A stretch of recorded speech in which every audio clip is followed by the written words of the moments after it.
자, 그럼 이제 우리 23페이지 50번 문제부터 보도록 할게요. 자, 50번 문제 보시면 식품위생의 지표 미생물에 대한 설명입니다. 옳지 않은 거. 우리 아까 이제 그 문제 다시 복습하는 거죠. 자, 1번. 대장균군은 외계, 동결에 대한 저항성은 약해요. 누구보다요? 장구균보다 약하나 검출해내기 쉽습니다. 그래서 우리가 얘 같은 경우 분리, 동정이 비교적 쉬운 편이었죠. 검사 방법도 간단하며 식품 매개, 장관계, 병원균과의 관련성이 일반적으로 큰 편이었어요. 그 다음 2번 분변계 대장균군은 이런 일반적인 그냥 대장균 군도라고 다르게요. 44.5도씨, 그러니까 우리가 이렇게 비분변계하고는 다르게 44.5도씨에서도 유당을 분해시키는 미생물로서 대장균이 이에 속하고요. 분변 오염의 지표로서, 왜냐하면 분변에만 존재하다 보니까 대장균군보다 더 정확하죠.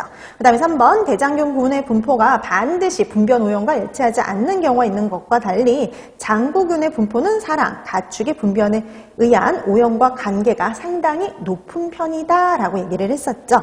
그 다음에 4번 생선, 채소, 절인 고기에서의 검출률이 대장균군은 높은 반면에 장구균은 일반적으로 높다. 원래는 낮다라고 해야 되는 그게 맞는 문장인데 근데 어떻게 됐든 둘 다 높다 이렇게 되어 있는데요. 생선, 채소, 절인 고기에서 검출률이 대장균은 높지 않아요. 그 생선, 채소, 절인 고기에서 다 대장균군은 검출률이 낮다라고 되어야 되죠. 그래서 낮은 반면에 장구균은 일반적으로 높은 편이다라고 보시면 됩니다. 그래서 생선이나 채소에 그리고 절인 고기에서 장구균은 검출률이 좀 높은 편에 해당이 됐었죠.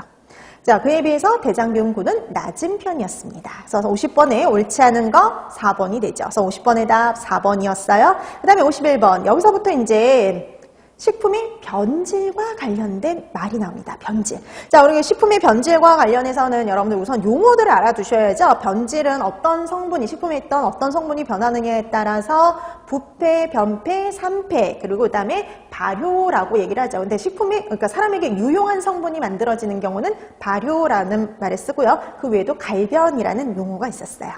자, 지금 이 중에 옳지 않은 것 찾아라 그랬네요. 1번, 변패는 미생물 등에 의해서 탄수화물, 지방질이, 그러니까 질소를 함유하고 있지 않은 탄수화물, 지방질이 분해되어 산미를 형성하거나 비정상적인 맛과 냄새가 나는 현상을 변패라고 얘기를 하죠.